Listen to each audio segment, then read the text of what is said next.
But it is time now for our final guest, who is the renowned investigative journalist and author Tom Bower, best known for his unauthorised biographies, including the recently re-released publication about one of Britain's most controversial figures. Mohamed Al-Fayed owned one of the most famous department stores in the world, Harrods. After moving to England in the 70s, he cemented himself into British culture, rubbing shoulders with some of the country's biggest names, including members of the royal family. But everything changed in 1997, when Princess Diana and his son Dodi died in a car crash during their brief love affair. This wasn't the only controversy in Al-Fayed's life, as previous accusations of racism, unlawful surveillance of his staff and sexual abuse surfaced throughout his career. I have not brought it on myself, people brought it on me, and then you had to stand for your dignity, you stand for your honor, you stand for reputation and show the people who is right and who is wrong. But it wasn't until last year that the true extent of these allegations were revealed. Over the last 2 months, we have been contacted by 90 victim survivors who've reported allegations of sexual assault, rape and wider abuse to us. And it is now our job to protect and support you as it moves forward.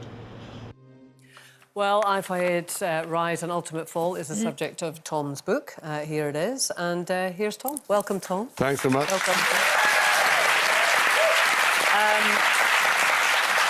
Well, Tom, you really were ahead of your time, it would appear, because your book was first published in 1998. There's an additional chapter in this new edition. Tell us when you first came across... Well, I first came across him, and he was an extraordinary character. Really early in the 90s, when I was looking at a man called Tiny Rowland, who ran a controversial company called Lonrho and was called The Unacceptable Face of Capitalism. And Fayed was his enemy because Lonrho, and particularly Rowland, had been trying to buy Harrods. And through various schemes, Fayed got it instead of Rowland. So Rowland hated Fayed. They were in war. And in writing Rowland's biography, I found a great ally, Mohamed Fayed. He gave me loads of information, and it was very useful for me. So initially you were friendly? I was very friendly with him. I mean, it all turned. You see, I was very friendly with Fayed, and then when he had Diana in the south of France in the summer of '97, I was very often in his office because he had all these extraordinary photographs and stories about Diana and Dodi. But at the time as well, he was very involved in exposing how he had bribed MPs, the cash for questions. And he'd been bribing lots of other people too. And I had hoped he'd give me some more information about that because he was spilling it all out to the Guardian newspaper. Well, then when Diana died on that Saturday at the end of August, I rang his office and said, could I go across to the Ritz to interview the people who'd last seen Diana and Dodi hours before. And later on that Sunday, his office rang and said, if you're at 7 o'clock in the morning at Battersea helicopter port, we'll fly you across to Paris and you can meet everyone at the Ritz. So at that stage, I was very friendly with Mohamed. I mean, I knew him very well and he was helping me.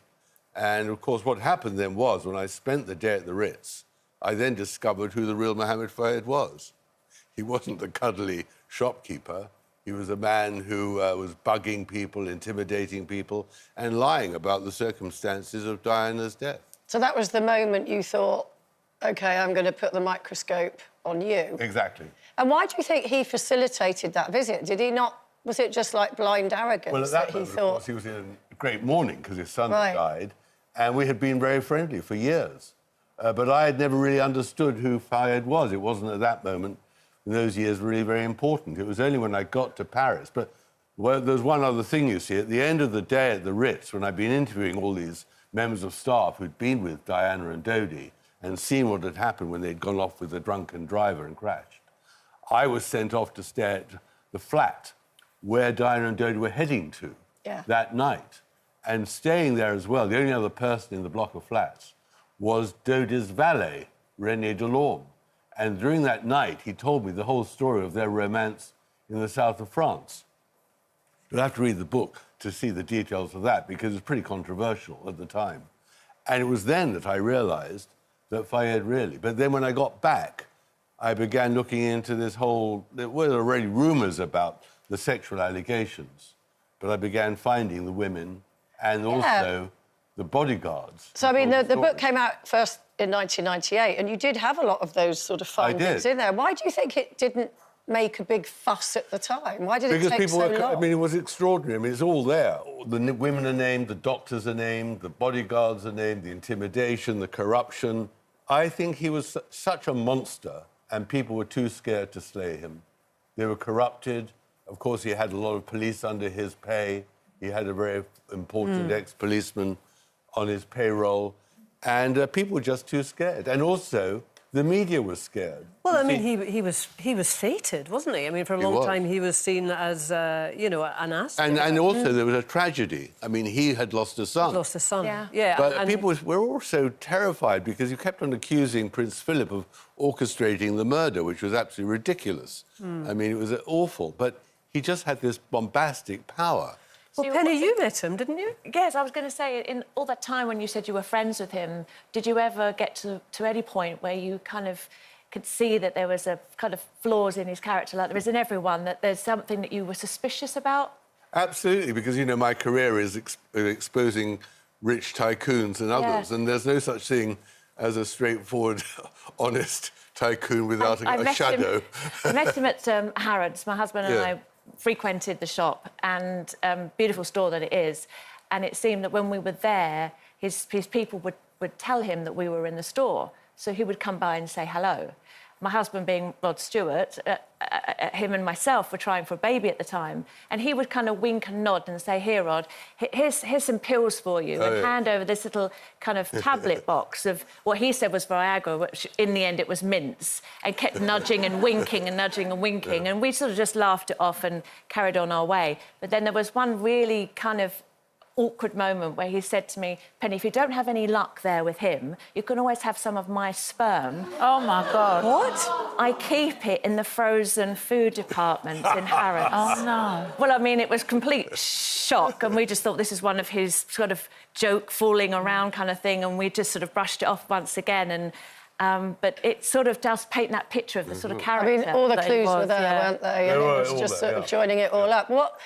I wanted to ask you, what makes you choose your subjects? Because obviously you've done quite a few people, and they must all dread the thought of your spotlight coming their way. But what is it about somebody that makes you choose them as a subject? Well, I'm always fascinated by rich men who try to influence society and use their power and money to change our opinions and our policies and change the world. Sounds like Donald Trump.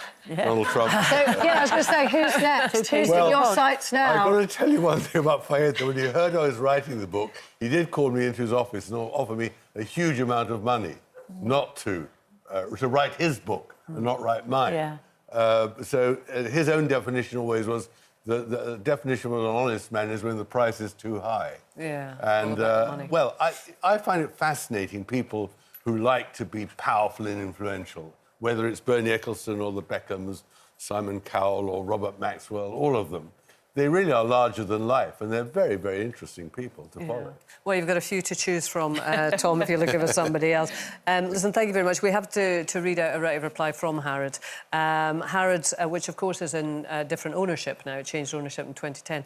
Harrods supports the bravery of all the survivors in coming forward. Their claims point to the breadth of abuse by Mohamed Al-Fayed. And the picture that has emerged suggests that this pattern of abusive behaviour took place wherever he operated.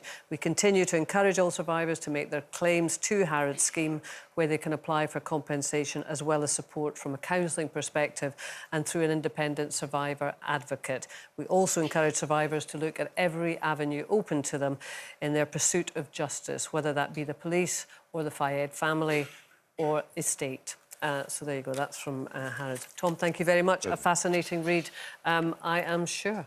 Thank you. Thank you.